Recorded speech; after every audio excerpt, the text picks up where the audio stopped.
Welcome, my beautiful soul. I'm so glad that you're here. Today, I'm addressing a really important topic close to my heart, becoming who you really are. And this is something that we all face at some point in our lives.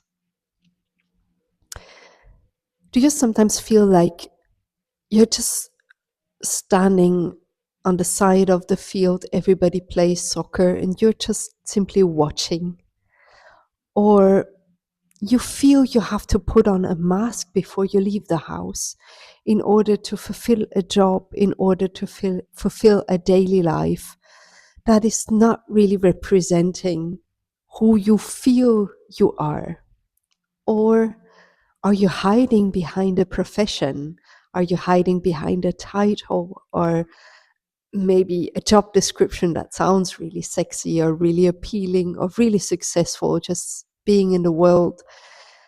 Being able to say, this is what I do for my living and this is how I show up. But in actuality, it is a job where you feel this is not really bringing out the best version of myself.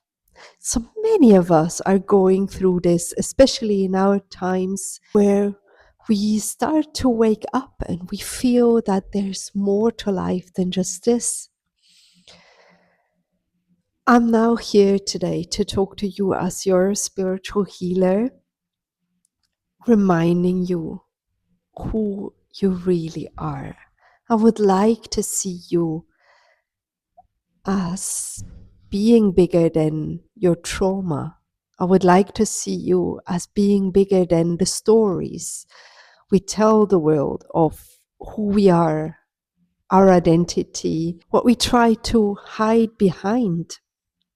And sometimes it is not just hiding behind a profession. Sometimes we hide behind our husbands or our wives. Sometimes we are hiding in our fancy cars. Sometimes we are hiding in our houses.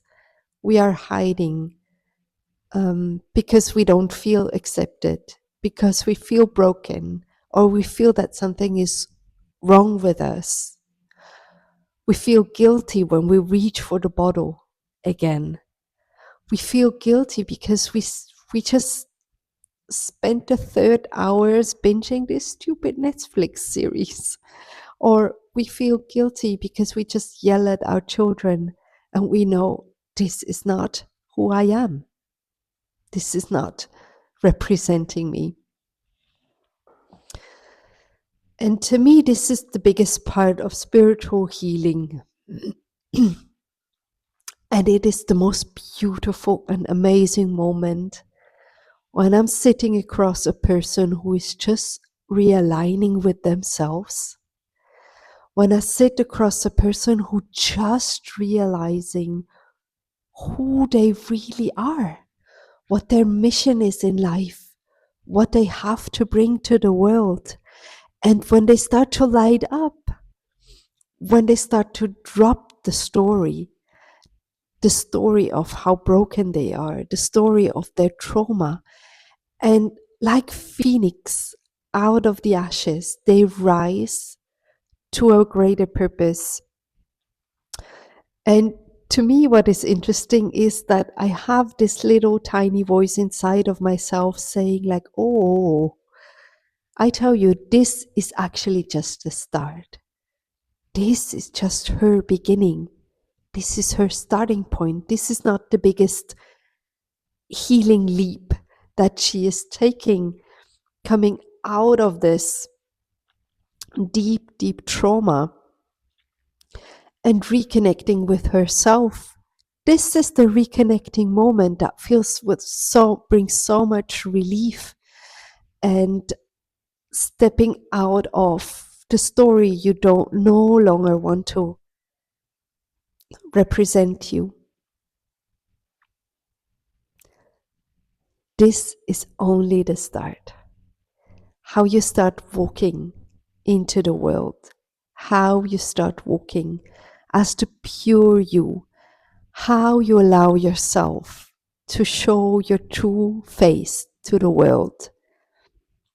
And sometimes it's expressed in words, and sometimes it's expressed in vulnerability. Why don't you put down the glass for a moment? You don't have to numb it right now. You are allowed to show it. And what you see once you go beyond and below and above the pain, it's going to be strikingly beautiful. And it's going to be so powerful. And this is what I wish for you, to get to that point where you reach beyond and above, and you are able to drop it and to let it go for a moment. You know, I highly appreciate these YouTube channels that explain all the symptoms, for example, of CPTSD. There are brilliant people out there who would explain to you what you're doing when you went through a really, really bad childhood experience, or if you really had a tough start in life, how during adulthood all of these symptoms are showing up. We are familiar with most of those, like procrastination or binge watching or numbing ourselves. And I get it. It is just really hard for a soul to come into this embodied experience with all these tensions all the time, these dramas that are going on. And while you had the war zones out there in faraway countries, many of us grew up in our war zones that were our families. And how do we come out of this, knowing that we went through a human experience, but not identifying with it? And once the shock in your body starts to loosen, and you start to allow more and more of yourself to come in, you start to take the first steps on a path that is showing the world who you truly, really are. And interestingly, what I see when I work with people as a spiritual healer, as a doctor of integrative medicine, most of us are so afraid to look beyond that, to look beyond the story. And we don't even know why.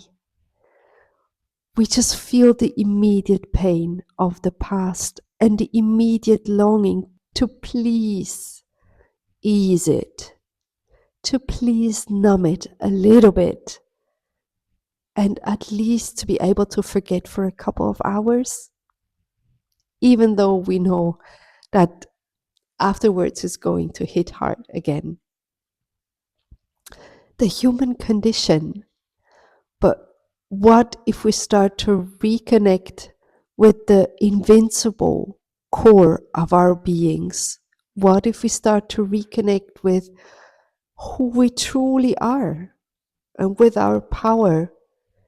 And what if we develop that courage to be in this world and to feel it in order to release it and let it be done once and for all? What's holding you back? This is what I wish for you. This is what I wish for you to experience, to grow beyond your story, to rise above your trauma. And sometimes we ask spirit or the spirit world to come and take it, to come and release it, to repair our deeply human brokenness. And these are beautiful rituals, and there's some beauty to it, to allow yourself to seek help and to allow yourself to reach out and to share what you went through once. Please don't do it on a regular basis, but please find a witness where you can share once, not to indulge, but to release, to have a witness. It is precious. And then to be able to go back beyond it is what I would like to address today. If you want to work with me, I have the link to my spiritual consultations in the description box below. And sometimes you find comfort in a friend listening to you. You find comfort in nature. You find comfort in a warm bath. But sometimes all of this is not enough. And we need some help to guide us through that bridge back to our soul level, where the core is not broken. The core of us is strong and resilient. And to find a way back to it can really help you calm down, put the glass down, put the remote away, and leave the phone in your room for a moment and step out into your life. I love you much. Thank you, and see you next time. Dr. Sarah.